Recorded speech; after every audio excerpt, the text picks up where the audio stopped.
PAD, Everything Glows. Ja toden totta, kaikki hehkuu, ainakin uraani. Joo, mistä lähintä uraania? En mä tiedä, ehkä jostain ydinvoimalan tietystä altaasta. Meillä on henkilö linjoilla, joka ehkä jollain tavalla puoltaa tätä uraani-asiaa. Hän on 22-vuotias kaupunginvaltuutettu Loviisasta. Puhelimessa Elias Erämaja, hyvää huomenta. Hyvää huomenta. Mikäs tässä ydinvoimassa nyt on niin kivaa? No ydinvoima on tällä hetkellä oikeastaan kaikkein tehokkaan tapa tuottaa sähköä, että sen takia sitä kannataan myöskin hyvin hiilivapaa, että menee hyvin tähän vihreään ajatteluun, mitä 2010-luvulla harjoitetaan. Niin. Mikä sä olet 22-vuotiaana kertomaan, jumalauta, oot sä käynyt edes armeijaa? Armeija on käyty kyllä. No, mutta nykyään se on helppo käydä silloin, kun minä olin siellä, niin jumalauta, kato, kun ei suihkus kerennyt käymään. Kyllä, ja laivastossa oli vieläkin helpompaa. Tätäkö sä saat kuulla ikäspuolesta harva se päivä, kun herra on aika aktiivinen 22-vuotias ja jää sulla niin kuin elämään mitään kompetenssia pitäisi olla? No kyllä kieltämättä välillä tommostakin läppää kuulee, mutta kyllä valtuustohommissa ja muualla, niin vaikka erottuukin nuoren iän puolesta, niin kyllä siellä otetaan ihan ajatukset tosissaan, että ei ole sen puolesta mitään ongelmaa ollut. No tämä tosissaan ottaminen onkin just vähän se hauska puoli tässä. Se tullut olevan jotenkin niin kuin ällöttävän tosissaan asioista. Pitääkö paikkansa? No aina huumori ja pilke silmäkulmassa, mutta kyllä niin kuin politiikassa kuitenkin asiat on sellaisia, että ne kuitenkin pitää välillä ottaa tosissaan, mutta kyllä välillä sitten kun katsoo esimerkiksi valtion toimia, niin toivoisi, että vähän niin kuin höllennettäisiin ja valtio avaisi vähän sitä ylänappiakin, että... Ai jaa, no mikäs tässä nyt niin risoo sitten, onko jotain hampankolossa? No sanotaanko nyt, että esimerkiksi tämä mitä yksi teema, mitä tulee vaaleissa ensi keväänä puhumaan, mikä liittyy näihin valtion rahamonopoleihin ja arpajaislakiin, niin se on yksi tämmöinen asia, mutta on niitä muitakin. Joo. Voitko jotenkin vastaa tätä monopolia ja lakia kohtaa? Joo, se on vähän mielenkiintoista, että minkä takia kun arpajaislakia valmisteltiin, niin minkä takia siinä yhteydessä ei selvitetty esimerkiksi mahdollisuutta semmoiseen lisenssijärjestelmään tai ylipäätäänkin tämmöisissä monopoleissa on aika paljon kysymysmerkkejä ja Suomessa tämä nyt on näyttänyt olevan tämmöinen perinne ja kun perinteitä kunnioitetaan, niin ei sitten mitään uutta suostuta koskaan miettimään. All right. Mutta ootko sitä mieltä, että se on nyt sitten huono asia, jos kertaa kansantaloudelle tienataan rahaa, niin kuin esimerkiksi RAY sanoo?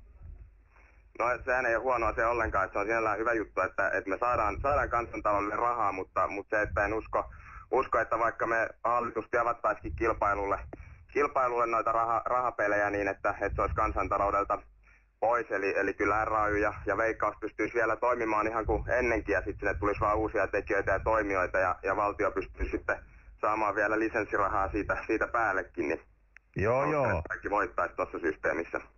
Jahas. Minkä takia kaikkien pitää saada voittaa, kun se riittää, että yksi voittaa? Niin, no, aina parempi tietysti, jos kaikki voittaa, mutta siinä mielessä kyllä toi suomalainen järjestelmä on hyvä, mutta se voisi olla parempikin. All right. No okei, ydinvoima, arpajaislaki. Mitäs muuta nyt sitten? No sitten yksi tämmönen keskeinen... Eikö se on niin kuin 22-vuotiaana yhtään harmita, että nuorille ei ole skeittipaikkoja tai jotain tällaista näin? No ne on noita paikallistason juttuja sitten, että toki niitä ajetaan tuolla kaupunginvaltuustossa ja muualla, mutta ihan valtion tason juttujahan nämä ei ole. Mutta kolmantena asiana mulla oikeastaan on tietojärjestelmiin liittyvät jutut sitten. Aha, tietojärjestelmät. Mä nopeasti haluan vaan visualisoida tämän tilanteen. Onko sulla semmoinen kohtuullisen iso 17-tuumainen mäkki siinä, missä on ranskalaisia viivoja näytöllä? PowerPointilla. Sun to-do-lista, mitä tässä haastattelussa pitää saada syljettyä suusta ulos. No ei nyt sentään ihan mutta... Sulla on se 13-tuumainen. Mutta hei, tietoyhteiskunta, kerro kaikki. Vakoillaanko meitä? No tämmöistä ongelmaa mä nyt en ehkä näe, mutta tietojärjestelmissä niin se, että valtion tasolla ei tällä hetkellä oikein pelaa yksi yhteen kaikki meidän järjestelmät ja niitä tulisi kehittää.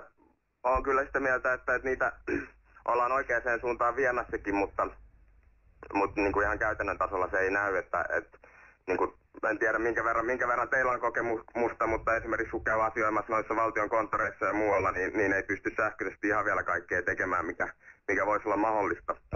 Joo, nyt mä tajun, sä ajat siis jonkunnäköisiä niinku taloudenhallintajärjestelmiä, tällaisia, toihan on hirveä tylsää.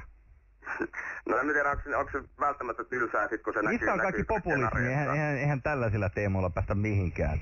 Siis kansalle pitää luota leipää ja sirkushuveja. Hei, come on. Joo, se on kyllä totta. Se on vähän valitettavaakin, että nyt kun varsinkin ensi keväänä kun pitäisi puhua ehkä oikeista asioista, niin aika moni on sitten lähtenyt heittämään populistista juttua, mutta en tiedä, onko se välttämättä se juttu, mitä itse haluan tehdä kuitenkaan. Joo. Jätkä tulee vaatii tuommoista high-tech-hommaa ja puhut kuitenkin kavereille, jotka ei nuoruudessaan saanut edes kaukosäädintä televisioon, joten nyt sä suututat mua taas. Käynyt helpolla tavalla armeija vielä laivastossa ja sulla on tulee tänne. suklaata, niin just. Kyllä. Ei tryffeli. Ehkä tää nyt sit kaipaa just Loviisan suunnalta 22-vuotiaasta nuorta miestä. Sä kuulostat ällöttävän niin kuin positiivisella tavalla järkevältä. Joo. Oletko samaa mieltä? Vähän epäilyttävää kyllä.